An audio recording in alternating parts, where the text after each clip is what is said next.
13과 지구의 탄생, 재탄생입니다. 이사야서 1기 이제 마지막 시간인데요. 시작하겠습니다. 3월 27일 안식일 오후 6시 50분 일몰 시간이죠. 해가 많이 길어졌습니다. 그대에게 친절을 베푼 이에게 감사하다고 말하세요. 장례를 치른 가정에 음식을 갖다 주세요. 군 복무 중인 이들에게 편지나 카드를 보내세요. 오늘도 여러 가지 참 좋은 TMI 실천이 예, 있습니다. 우리의 삶에 이 선을 실천하고 항상 남을 도와주고 하는 것이 우리에게 기쁨이 되었으면 좋겠습니다. 그림을 보시면 지구를 감싸고 있는 하나님의 아주 큰 손이 나와 있는데요. 제목처럼 하나님께서 이 지구를 새롭게 회복하시고 새롭게 탄생시키시는 하나의 과정을 묘사한 것 같습니다. 기억절은요. 보라, 내가 새 하늘과 새 땅을 창조하나니 이전 것은 기억되거나 마음에 생각나지 아니할 것이라. 이사야서 65장 17절 말씀. 새 하늘과 새 땅을 창조할 것이다. 이전 것들은 다 기억이 나지 않을 것이다. 얼마나 그 새 하늘과 새 땅, 주님께서 만드실 그 새롭게 탄생할 세상이 얼마나 아름다울 것인지에 대해서 표현하고 있습니다.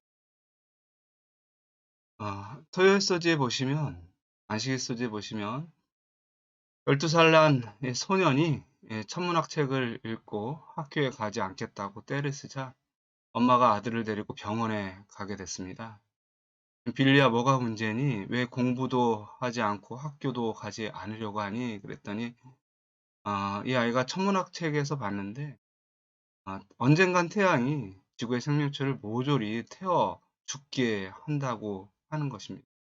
그래서 결국 죽어버린다면 아무 소용이 없는데 내가 뭐하러 공부를 합니까? 라고 이야기를 합니다. 엄마가 답답해서 그건 네가 상관할 바가 아니잖아 하면서 소리를 쳤습니다. 또 의사는 어린 소년에게 이렇게 말합니다. 네가 걱정할 필요는 없어. 그 일이 일어날 쯤이면 우리는 다 벌써 죽어 있을 거야 라고 이야기합니다. 세상 사람들은 지구의 운명이 결국 파멸로 가고 있지만 지금 내 삶과 상관이 없고 또한 어, 그것은 지금 내가 할 일이 아니라고 생각을 하는 것입니다. 사실 지구는 빠르게 멸망해 가고 있지만 사람들은 그것에 대해서 외면하며 살아가고 있습니다. 우리는 성경을 통해서 지구의 운명이 어떻게 될 줄 분명히 압니다. 하나님께서 이 지구의 운명을 그냥 파멸로 끝나도록 하여 주지 아니하시고 새롭게 탄생해 주시겠다고 약속하여 주셨습니다. 사람이 죽은 후에 다시 태어난다는 것, 그것은 많은 사람들이 믿지 못하는 성경이 말하는 진리입니다. 그러나 믿는 사람들에게 있어서는 그것은 큰 소망이 되죠. 지구의 운명도 마찬가지입니다. 어떻게 이 지구가 다시 태어날 수 있을까? 다시 창조될 수 있을까? 고민하는 사람들이 많이 있습니다. 그러나 이사야는 분명히 이 지구의 회복에 대해서 새하늘과 새 땅에 대해서 이야기하고 있고 또한 하나님께서 그 땅을 다시 주실 것이다 라고 말하고 있습니다. 이 말씀을 우리가 오늘 배우겠습니다. 이 말씀을 가지고 우리가 큰 소망과 위로를 받았으면 좋겠습니다. 깨닫기는요, 구원받은 자들이 재창조된 세상에서 하나님을 경배하며 누릴 영원한 행복을 깨닫는다. 느끼기는 새 하늘과 새 땅의 약속을 통해 인류에게 소망을 주신 하나님께 감사한다. 행하기는 천국을 약속받은 자들로서 아름다운 신앙 공동체의 이상을 이 땅에서부터 구현해 간다. 그래서 결국은 주님께서 우리에게 주시는 그 하나님 나라를 믿고 의지하며 이 땅에서 그 하늘나라의 백성처럼 살아가야 한다라고 하는 것입니다. 결론에 아주 잘 설명이 되어 있습니다. 당신의 백성을 향한 하나님의 경고와 예언은 인류의 역사 동안 계속 이어졌습니다. 하지만 새 하늘과 새 땅에 이르러 모든 예언이 성취되며 우리는 그분이 이루신 구원의 완성을 보고 하나님을 영원히 찬양할 것입니다. 아멘. 21일 1일 써집니다. 새 하늘과 새 땅.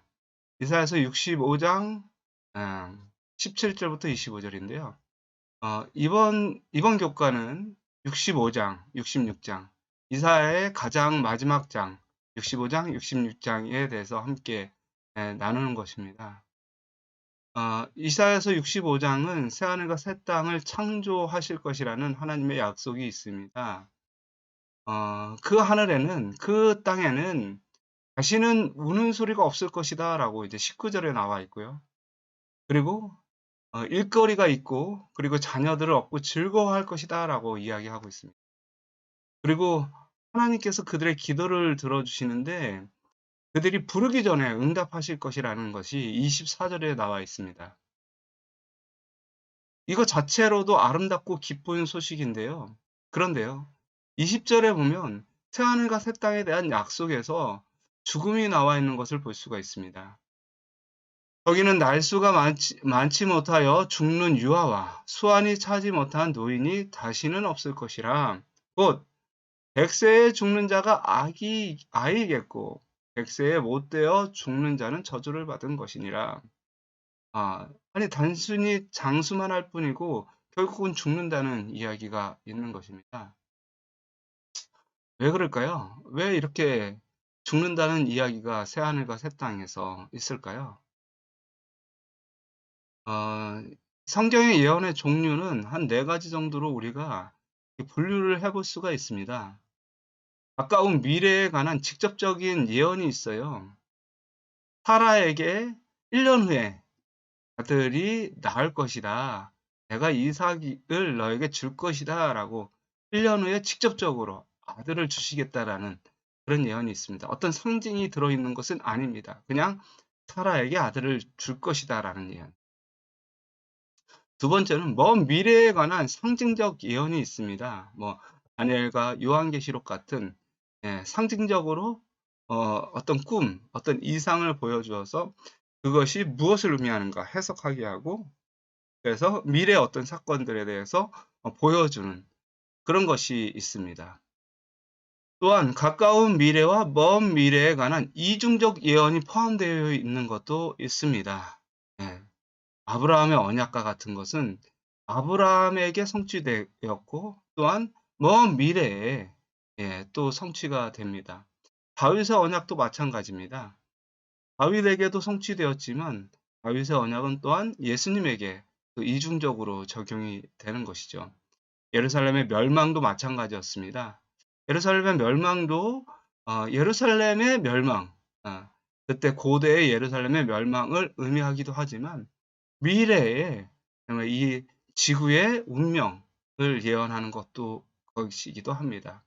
그래서 가까운 미래와 먼 미래에 관한 이중적 예언이 있는 것이죠. 또한 조건적 예언도 있습니다. 하나님께서 어떻게 너희가 하면 이렇게 되겠다라고 조건이 붙습니다. 요나에게 니느웨 성에 가서 예언의 말씀을 전하라고 했습니다. 너희가 회개하지 않으면 멸망을 받을 것이다. 그런데 회개하니까 멸망하지 않았어요. 그래서 조건이 필요한 것입니다. 너희가 이렇게 하면 하나님께서 너희를 축복하여 주시겠다. 라는 것은 조건적 예언입니다. 고대 이스라엘은 하나님의 말씀을 순종하고 바르게 행하면 그들에게 축복으로 이 예언이 이사야서 65장의 예언이 성취될 것이었습니다. 그래서 하나님의 말씀을 잘 들은 사람들은 정말 100세에 죽는 자가 어린아이겠다라는 얘기죠. 장수할 것이다 라고 이야기하는 것입니다. 그런데 이 65장의 예언은 단순히 이스라엘 민족만을 위한 예언은 아니었습니다. 가까운 미래뿐만 아니라 먼 미래에 관한 이중적 예언이 포함되어 있습니다. 그래서 65장 24절, 25절에 보시면 그들이 부르기 전에 내가 응답하겠고 그들이 말을 마치기 전에 내가 들을 것이며 라고 이야기하고 있습니다. 여러분, 이것은 무엇입니까? 하늘은요, 우리가 생각하는 그대로 이루어지는 것입니다. 그래서 우리가 악한 생각을 하면 그 악한 생각이 그대로 드러나기 때문에 우리가 이 땅에서 하나님의 말씀에 순종함으로 품성이 변화되므로 그 악한 생각이 완전히 사라져야 됩니다. 하늘에 가서는 그 모든 것들이 다 사라져요. 악이 사라집니다. 사망이 사라져요. 죽음이 사라집니다. 그리고 우리가 생각하는 것, 그 모든 것이요, 다 하나님의 영광을 위한 것이고 이타적인 것이 될 것입니다. 그래서 우리가 부르기 전에 응답하겠고 말을 마치기 전에 하나님께서 들을 것이라는 얘기는 우리의 생각 그대로 그냥 다 이루어진다라는 말씀입니다. 놀라운 하나님의 나라죠. 또한 이리와 어린 양이 함께 먹고 사자가 소처럼 집을 먹을 것이며 이것은 예루살렘의 회복의 이야기가 아닙니다. 이것은 먼 미래에 대한 하나님 나라의 회복에 대한 이야기죠. 세상을 온전히 재창조하시는 모습. 사자가 아무리 뉴스타트를 배운다고 할지라도 소처럼 집을 먹을지는 못할 것입니다. 그러나 이것은 완전한 하나님의 재창조를 의미하는 것이죠. 그래서 해함도 없고 상함도 없는 그 나라에 대해서 이사야는 두 가지 이중적 의미를 계속해서 소개해 주고 있습니다. 또한 65장 17절에 오늘 기억자를 보시면 보라 내가 새 하늘과 새 땅을 창조하나니 되어 있는데요. 이전 것은 기억되거나 마음에 생각나지 아니할 것이다 라고 이야기하고 있습니다. 여기서 창조는 여러분 존재하지 않던 것을 만들어낸다 라는 뜻입니다.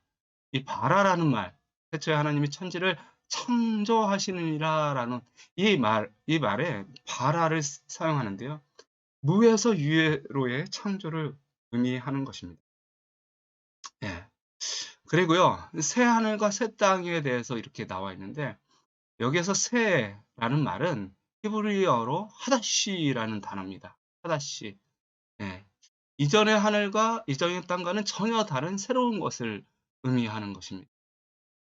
이 똑같은 말로 헬라어에는 두 가지가 있습니다. 카이노스라는 말이 있고요. 네오스라는 말이 있는데요. 카이노스는 종류가 다르고 질이 다른 새로운 것입니다. 볼펜 하나가 있으면 이 볼펜과 이제 또 다른 볼펜 종류가 다르지 않습니까?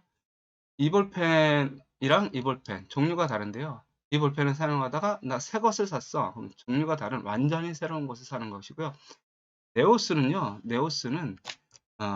이 볼펜이 작년에 나왔고 똑같은 볼펜이 올해 나왔다. 그래서 종류와 질은 같은데 시간이 올해 새롭게 나온 그런 네오스를 의미하는 것입니다. 그래서 여기는 카이노스입니다. 종류와 질이 완전히 다른 것입니다. 영감의 교훈을 보면 새하늘과 새 땅이 건설됨 이렇게 나와 있는데요. 최후의 회복의 때에 에덴은 태초 때보다 더 영광스럽게 단장되어 회복될 것이다. 그때 하나님의 계명을 지킨 자들이 생명나무 아래에서 불사의 활력을 들이마실 것이다. 무궁한 세월을 통하여 무제한 세계의 거민들은 그 즐거움의 동산에서 죄의 저주로 더럽혀지지 않은 하나님의 완전한 창조 사업의 표본을 알아볼 것이다 라고 얘기하고 있습니다. 우리는 상상하지도 못한 그런 나라를 주님께서 예언하여 주셨습니다. 이 나라에 꼭 함께 가셨으면 좋겠습니다. 이 나라가 우리 마음속에 언제나 가득하여서 기쁨과 평안함 가운데 있었으면 좋겠습니다. 22일 월요일 소지입니다. 거룩한 자석. 이사야서 66장, 드디어 마지막 장입니다. 이사야서 66장 1절에서 19절부터 먼저 보시는데요. 이렇게 이제 다 읽지는 못하고 10절부터 13절을 읽으시면 하나님의 말씀에 순종하는 사람들에게 하나님께서 어떻게 축복하시고 어떻게 만족을 주시고 어떻게 위로를 하시는지에 대해서 나와 있고요. 그리고 15절부터 17절에는 하나님께서 그들의 원수를 어떻게 처리하시는지에 대해서 이야기하고 있습니다.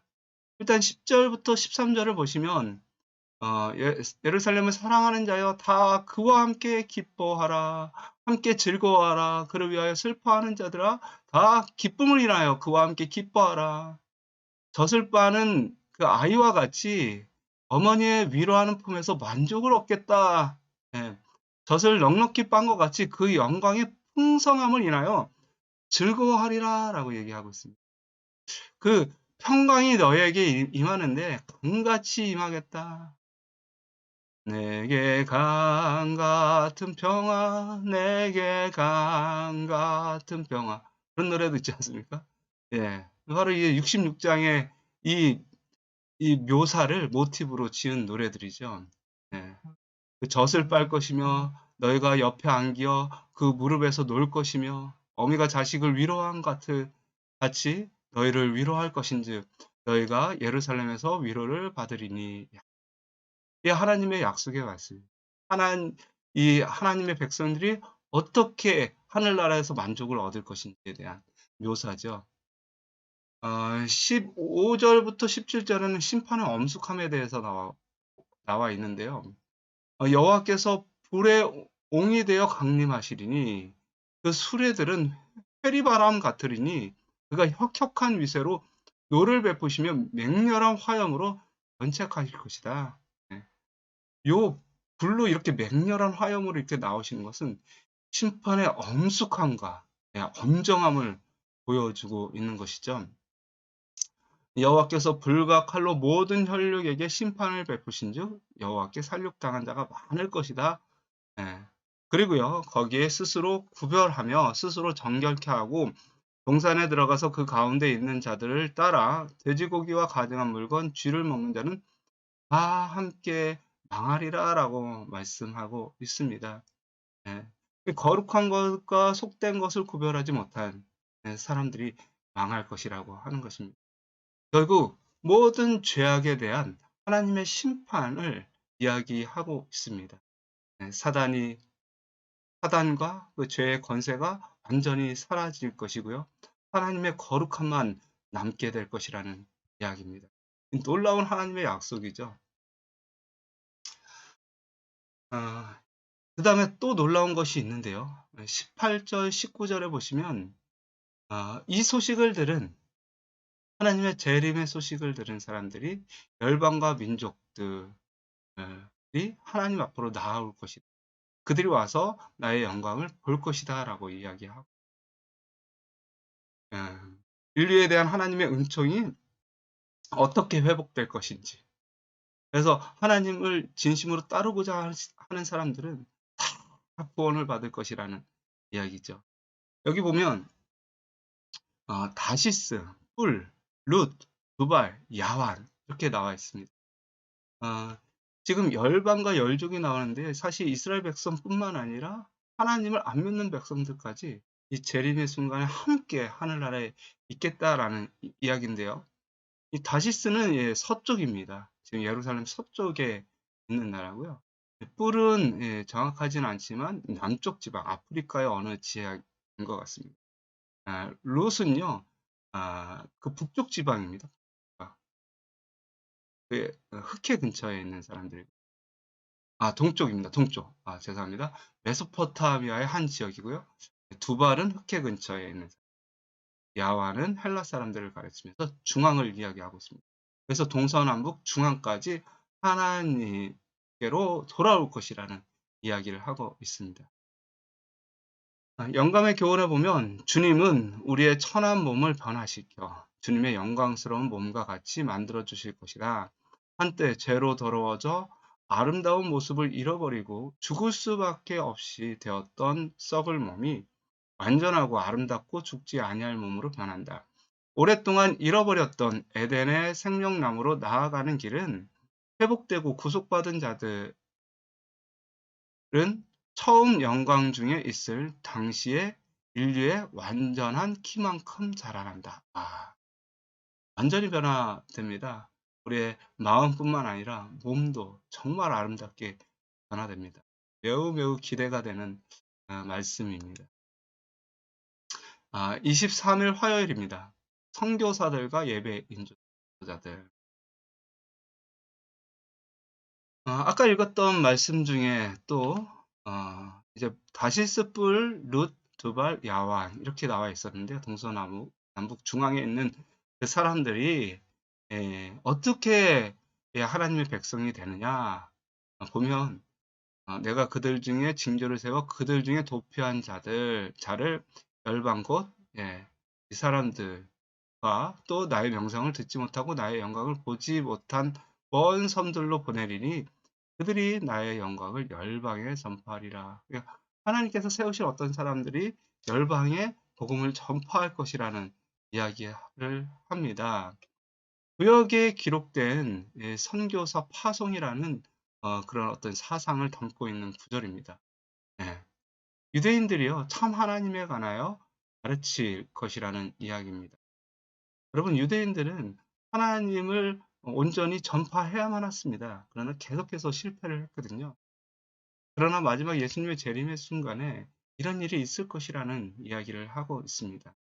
또한 20절, 21절에 보시면 이스라엘 자손이 예물을 깨끗한 그릇에 담아서 하나님께 드리는데 그들이 너희 모든 형제를 열방에서 나의 예루살렘 성산 예루살렘으로 말과 수레와 교제와 노새와 약대에 태워 여호와께 예물로 드릴 것이다. 그러니까는 이스라엘 백성들이 열방에 나가서 모든 형제 열방의 사람들을 다 데리고서 하나님께 예물로 드린다. 여러분, 이 예물로 드린다라는 것은 무엇을 의미하냐면 민수기 8장 11절에 이스라엘 자손들이 레위인을 드릴 때 흔들어 하나님께 바치게 됩니다. 그들이 제사장과 레위인이 될 것이라는 이야기죠. 무슨 무엇을 의미합니까? 하나님께 봉사하는 삶을 살게 된다라고 하는 것입니다. 어, 제사장과 레위인이 된다라는 것은 이것은 하나의 혁명적인 변화입니다. 왜냐하면 하나님께서는 이 이스라엘 백성들은 음, 하나님의 택함을 받은 자들로 특권 의식을 갖고 있었습니다. 특별히 제사장과 레위인은 아무나 될 수 없는 것이라고 생각을 했었습니다. 그러나 하나님께서 이방인들까지도 레위인과 제사장으로 삼는다라는 이사야가 이 이야기를 했을 때 유대인들은 어떤 생각으로 이 말씀을 알아봤을까요? 말이 안 된다라고 이야기를 했어요. 이 거룩한 직책을 어떻게 이방인들에게 줄 수 있냐라고 이야기를 했었을 것입니다. 그러나 이것은 성취가 됩니다. 성취가 됩니다. 바울은 그것에 대해 다음과 같이 선언한다. 이는 이방인들이 복음으로 말미암아 그리스도 예수 안에서 함께 상속자가 되고 함께 지체가 되고 함께 약속에 참여하는 자가 됨이라. 이 복음을 위하여 내가 일꾼이 되었노라. 이는 영원부터 우리 주 그리스도 예수 안에서 예정하신 뜻대로 하신 것이라. 더 구체적으로 24일에 그 신앙 공동체에 대해서 이야기하고 있습니다. 제사장 나라와 거룩한 백성이 되는 부분에 대해서 이야기하고 있습니다. 여러분, 제사장 나라, 거룩한 백성이 된다라고 하는 것은 예배를 인도하는 성별된 사람들이 된다라고 하는 것입니다. 누구나 왕 같은 제사장이 되는 것이죠. 누구나 다스리고 또한 하나님께 예배하는 사람이 된다라는 이야기입니다. 이것은 유대인과 이방인을 구별하는 그 기능이 전혀 없어지는 것이고요. 하나님 앞에 모두가 다 동등하다라고 하는 것입니다. 이사야의 예언은 일차적으로 초대교회에서 성취가 됩니다. 헬라인이나 종이나 자주자나 남자나 여자나 다 그리스도 안에서 하나이다라고 사도 바울은 이야기하고 있습니다. 모든 사람이 다 평등하고 하나님 앞에서 축복받을 자고 하나님께 함께 예배할 자들로 서게 될 것이다. 누구나 예배의 인도자가 될 수 있고 누구나 설교자가 될 수 있고 누구나 찬양을 할 수 있다라고 그리고 누구나 하나님의 나라의 유업을 받을 자라고 그러니까 하나님 나라가 무엇이냐 바로 이런 것이죠. 하나님 나라가 모든 사람이 평등한 나라 모든 사람이 하나님 앞에서 어떤 불평함도 없이 공평하게 서 있을 나라. 그것이 바로 하나님 나라인 것이죠. 그리스도 안에서 한 가족이 된 국적이나 인종이나 계급에 의한 차별을 하나님께서는 인정하지 않으신다. 하나님께서는 온 인류의 창조주이시다. 모든 사람은 창조에 의하여 한 가족이 되었고 구속을 통하여 하나가 되었다. 그리스도께서는 모든 분리의 장벽을 헐어버리시고 성전 마당의 모든 칸막이들을 열어 젖혀서 모든 영혼들로 하여금 자유로이 하나님께 나아갈 수 있게 하기 위하여 오셨다. 아멘. 모두가 다 행복한 그런 세상 빨리 왔으면 좋겠네요. 15일 목요일인데 너희 자손과 너희 이름이 항상 있으리라 라고 얘기하고 있습니다. 이사야서 66장 22절인데요. 내가 지을 새하늘과 새 땅이 내 앞에 항상 있는 것 같이 너희 자손과 너희 이름이 항상 있으리라. 다시 지워지거나 잘리거나 뽑히지 않는다. 죄와 죽음과 고통이 없는 새로운 세상, 영원한 생명을 누릴 것이라는 약속입니다. 기독교 신앙의 최종적이고 완전한 성취죠. 우리 이름이 없어지지 않는다라고. 우리의 생명이 영원할 것이라. 또한 우리가 하늘나라에서 무엇을 하냐 23절에 여호와가 말하노라 매 월삭과 매 안식일에 모든 혈육이 이르러 내 앞에 경배하리라. 매일매일 주님께 경배하는 것이 하늘나라의 일입니다. 일. 하나님께 영광 돌리는 하늘나라의 일입니다. 여러분 안식일이라는 것은 이 땅에서도 지키고 하늘나라에 가서도 지킬 소중한 것입니다. 근데 여러분 월삭이라는 것은 이 제사제도에 의해서 이 제사제도와 관련된 것이라 십자가에서 폐한 것인데 왜 월삭을 지킨다라고 이렇게 이야기를 했을까요? 매 월삭과 매 안식일 결국은 우리가 영원 무궁토록 하나님께 경배할 것이라는 것을 의미한다라고 얘기하고 있는데요. 이 말씀을 원어와 그 다음에 영어로 이렇게 보시면 이 매월삭이라는 것은 매월의 초하루만 예배를 드리는 것이 아니라 매월삭부터 또한 다음 월삭 때까지 예배를 드린다. 매 안식일만 예배를 드리는 것이 아니라 이번 안식일로부터 다음 안식일까지 예배를 드린다. 이것이 원어적인 의미입니다. 그래서 사실은 매일 날마다 항상 계속해서 꾸준히 예배한다라는 그런 뜻입니다. 그래서 이것은 하나의 관음적 표현이고요. 진짜 제사 제도가 폐하지 않았다거나 월삭을 꼭 지켜야 된다거나 유월절을 꼭 지켜야 된다. 그런 의미가 아니라고 하는 것입니다. 또한 24절 이제 마지막 절인데요. 그들이 나가서 내게 폐역한 자들의 시체들을 볼 것이라 그 벌레가 죽지 아니하며 그 불이 꺼지지 아니하여 모든 혈육에게 강함이 되리라. 그래서 그 불이 꺼지지 아니한다라는 것은 이제 하나님께서 영원히 불태우는 영원히 타는 그 불에 폐역한 자들을 이렇게 넣는다라는 것이 아닙니다. 이 영원히 꺼지지 않는다라는 것은 그 심판의 결과가 영원할 것이라는 이야기입니다. 그래서 실제로 불이 영원히 꺼지지는 않는 것은 아니고 모든 그 폐악한 것들, 악한 것들이 완전히 사라질 것이라는 약속의 말씀으로 24절로 그렇게 사야는 끝을 맺습니다. 주님께서 완전히 새로운 세상을 우리에게 주실 것이라는 약속인데요. 그런 세상을 우리는 다 사실은 바라고 있습니다. 죄악이 없고 슬픔이 없고 영원한 행복한 세상 정말 있을까? 세상에서도 수많은 사람들이 행복을 찾고자 하고 또한 그것을 갈망하지만 번번이 실패하고 인생은 고생과 또한 여러 가지 어려운 문제로 고통을 당하고 있습니다. 그런 것이 없는 세상이 정말 있을까? 주님께서는 그것을 이사야에게 보여주셨고 또한 우리로 알 수 있도록 이렇게 말씀을 통해서 또한 성령을 통해서 깨닫게 하십니다. 이런 세상이 오늘 우리 마음속에 임재하기를 바랍니다. 그것에서 우리는 주께서 나를 아신 것 같이 그분을 온전히 알게 될 것이다.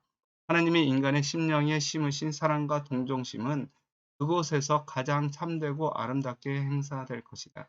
거룩한 존재들과의 깨끗한 교제, 거룩한 천사들과 각 시대에 충성된 사람들과 친숙한 사교 생활, 하늘과 땅에 있는 각 족속을 하나로 결합하는 거룩한 교제, 이 모든 일이 다 내세에 맛볼 경험이다. 아멘.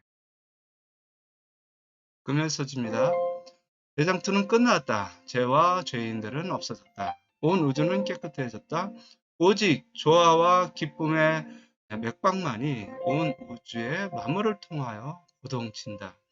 생명과 빛과 환희가 만물을 창조하신 분에게서 끝없이 넓은 우주로 퍼져나간다. 가장 작은 원자로부터 가장 큰 세계에 이르기까지 만물은 생물계와 무생물계를 막론하고 조금도 흠이 없는 아름다움과 완전한 기쁨으로 하나님은 사랑이시라고 선포한다. 아멘. 아멘. 이상으로 모든 순서를 마치겠습니다.